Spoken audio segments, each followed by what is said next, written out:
But how glorious to release them in a single burst, to sing, to scream, to dance barefoot in the woods in the dead of night, with no more awareness of mortality than an animal. These are powerful mysteries. The bellowing of bulls, spring of honey bubbling from the ground.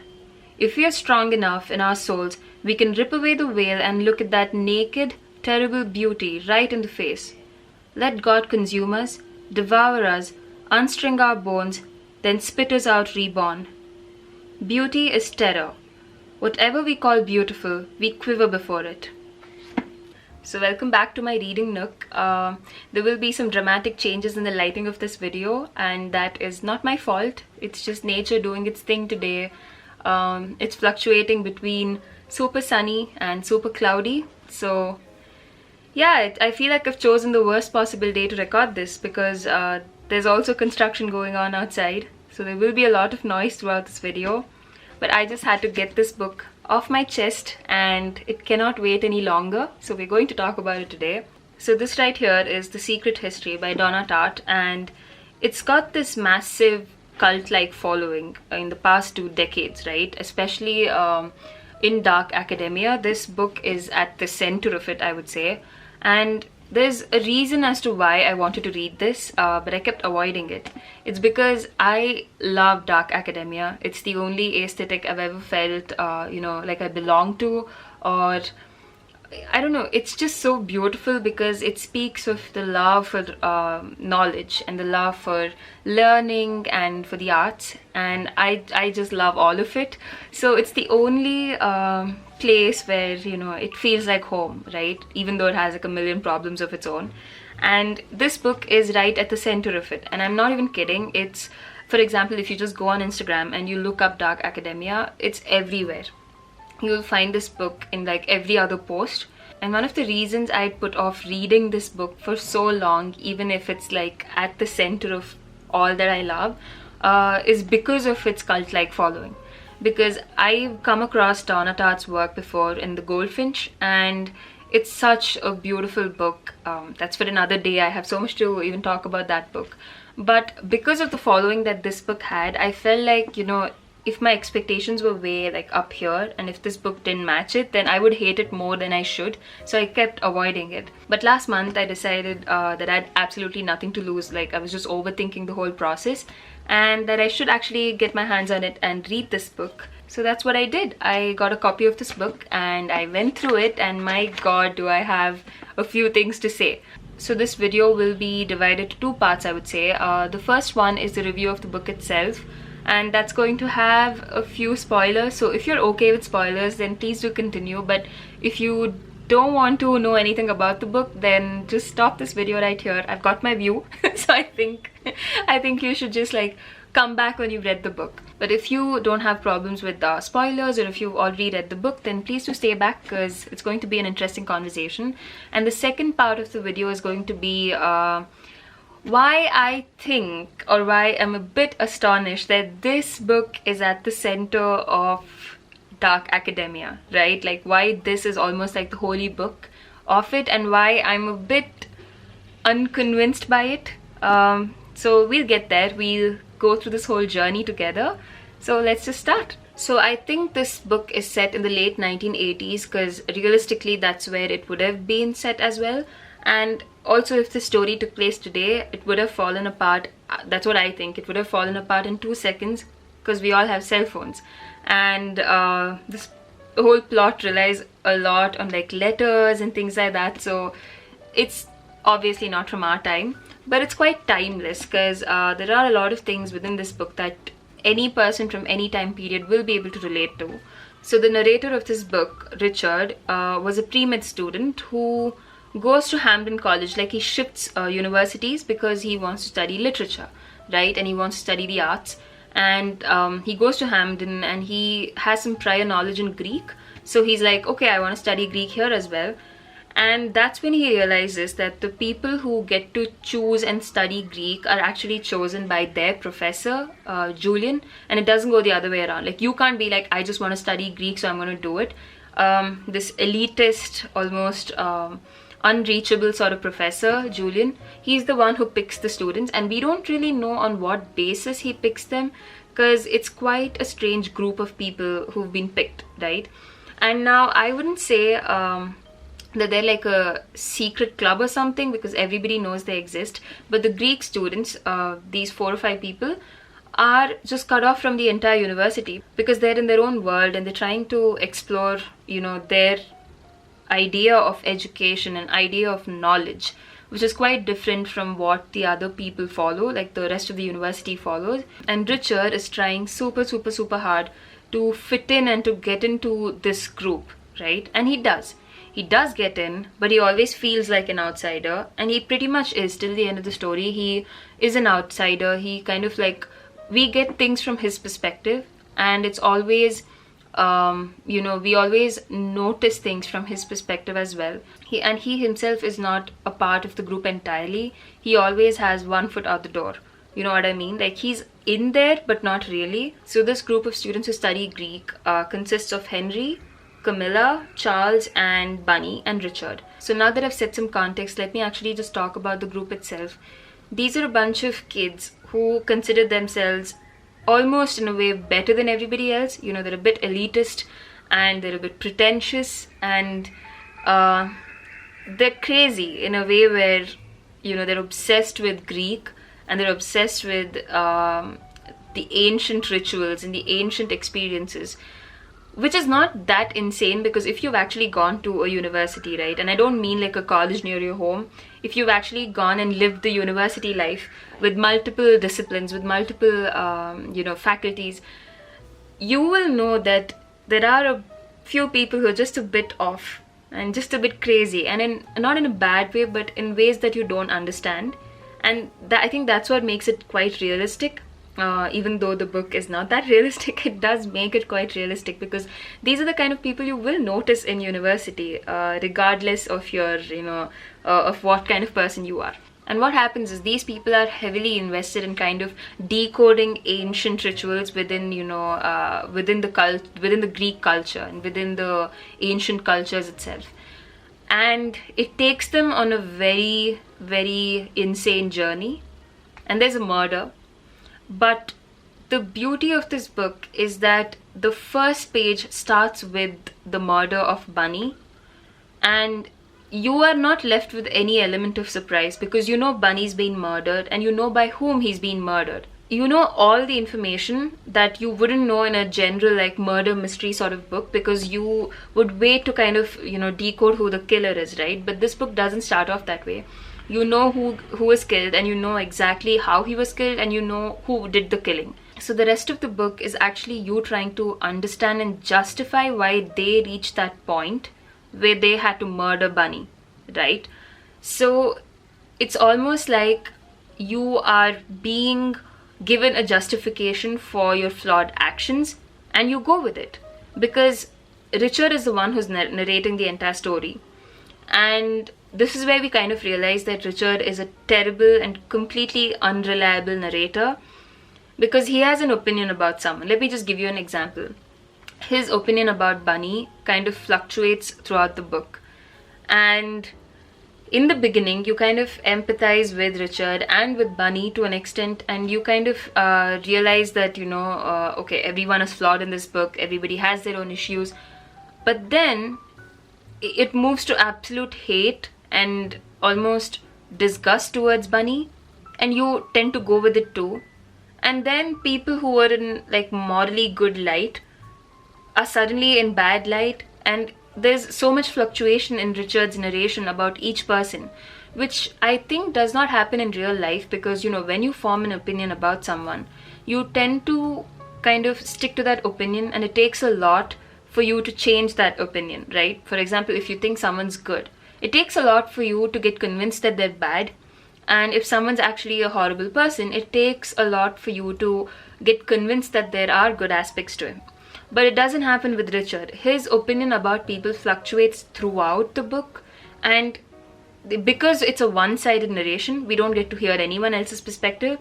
We have to believe him, and we have to kind of believe what he's narrating and how he feels at that point about a particular character. And so we kind of do that throughout the book. And I think that's where the beauty of Donna Tartt's writing comes in, is because I felt like no remorse for Bunny when he died, which is horrible, right?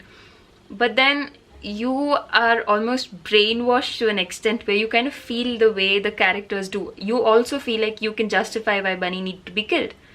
And it's not the truth, right?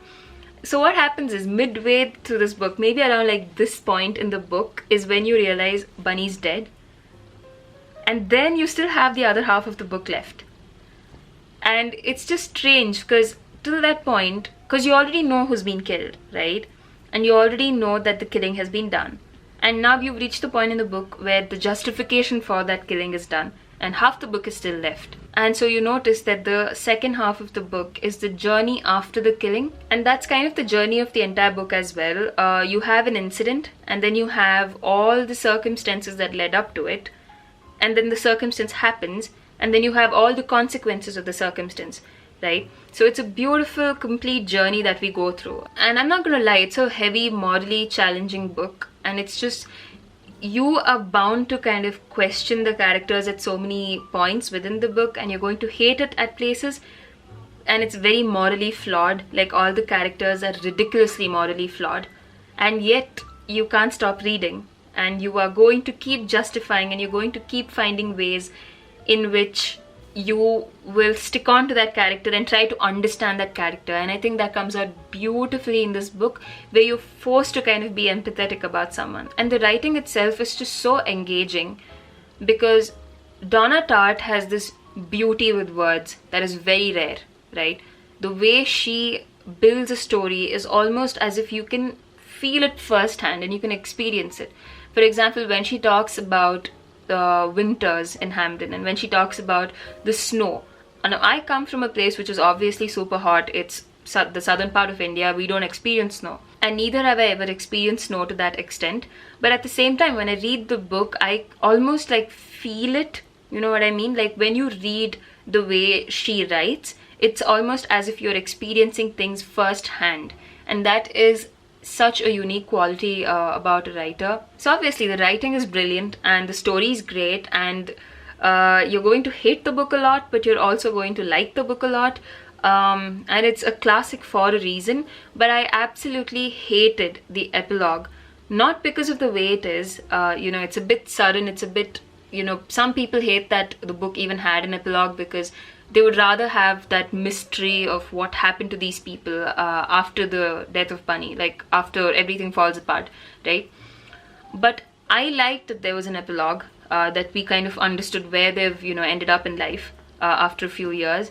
But what I absolutely hated is that Richard did not end up as in a very problematic place like the way the others did. You know what I mean? And I hate that, because he didn't, how do I put this without spoiling it too much?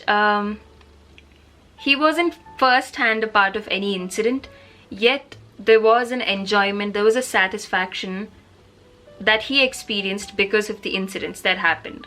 Now, you're obviously going to understand this better if you've read the book, and if you haven't, I feel like I'm going to spoil it for you now, but I feel like he didn't end up as bad as the others did. And that's a bit unfair, because he did experience all the highs of the bad things that he was a part of, and he kind of did experience Henry also mentions it in one place, that there is this high that he gets while experiencing all of the wrongdoings, and he did experience that. He did go through that, and he did kind of put himself in that place where he also also sort of saw the pleasure in it. But at the same time, he didn't experience the consequences of it the way the others did. Like, they literally fell apart in every way possible, and Richard didn't. And I think that was just, if everyone is going to face the consequences of this in some or the other way, then why not Richard? Because he was also in on it in a lot of ways, and he also knew what was happening in a lot of ways, and yet he didn't end up half as bad as the rest, especially Charles and Francis. Oh my god, I just realized that I never mentioned Francis as a part of the group in the beginning of this video, but I'm so sorry. It's Charles, Camilla, Henry, Bunny, Francis, and Richard, right? So yeah, it's actually 6 people. My god, did I even read this book? Anyway, I'm so sorry, but he's one of my favorite characters within this book too. I have no idea how I forgot that he existed, and I don't entirely agree with it, because if few of the others kind of had a better life than they did right now, then it still made sense, you know, like not everything you do is going to bite you in the ass, even if it's a bad thing. But then Richard being the only one to sort of get away with it kind of pissed me off a bit. So yeah, that's the whole like discussion about the book itself. It is strange, it is insane, and there are certain parts of the book where the writing is absolutely divine, and the way it's written, like especially Julian's room, you know, the sunshine passing through it, it reminded me of my time in Manchester in the main library, just going there in the morning with a cup of coffee and sitting down and, you know, waiting to start studying. And it really takes you, like it helps you visualize, and it really takes you to that place if you've had a university experience, and it really takes you to that throughout the journey of kind of questioning yourself as well, along with the characters. I think that's absolutely beautiful. But now coming to the second part as to why this is at the center of, you know, dark academia, and how it doesn't make complete sense to me. See, the basics of dark academia is you are fascinated by you know, education and by learning and by the experience of learning itself, right? The whole beauty of it.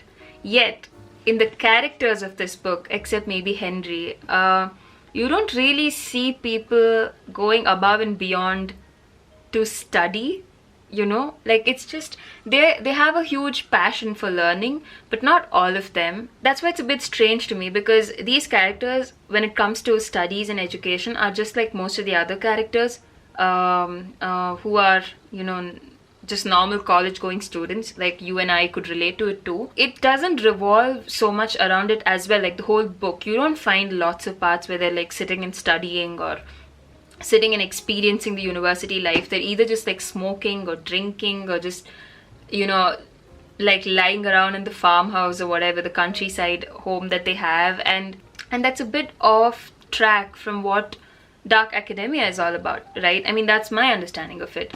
Because here it's a bit problematic. The whole academia aspect of it revolves around like excessive alcoholism and excessive smoking and drug abuse, but that's kind of not how the beauty of actual academia is, or the aesthetic itself. That's why it's a bit surprising to me that this book is at the center of it, because it doesn't actually really focus on education as much as I thought it would, or university life. But I understand the joy of learning when it comes to you know, the chapters with Julian in it, right? So there you kind of understand the immersive experience of learning, of knowledge, of respecting the arts, and just completely like getting lost in that whole world. So that is the one part where I could see like the beauty of it coming out. But the rest, not really. Like I mean, maybe the clothing a bit, of course. But what else? Like, I don't know. It's not like they're head over heels in it. And the one thing that they're like super excessively into is this ancient ritual process, which, I mean, rituals are technically a part of everybody's life in one or the other way, and some people are more obsessed about certain rituals than others, and some people want to have new experiences with new rituals, right? And I don't mean this in like the consumer behavior aspect of rituals. I mean this as actual like ancient rituals. So I do understand that there is a certain like love for reading, there is a certain love for education, for you know, for knowledge, but it's not as deep as I thought it was with the characters. And that's what got me thinking that actually maybe it's not about the characters, and maybe it's the writer like seeping through a bit in between the lines. You know what I mean? Because if you actually just look at Donna Tartt as a person, she's the embodiment of what like dark academia stands for, right? Like her clothing, her whole vibe, her mystery, her, you know, the intrigue around her, and the knowledge that she possesses.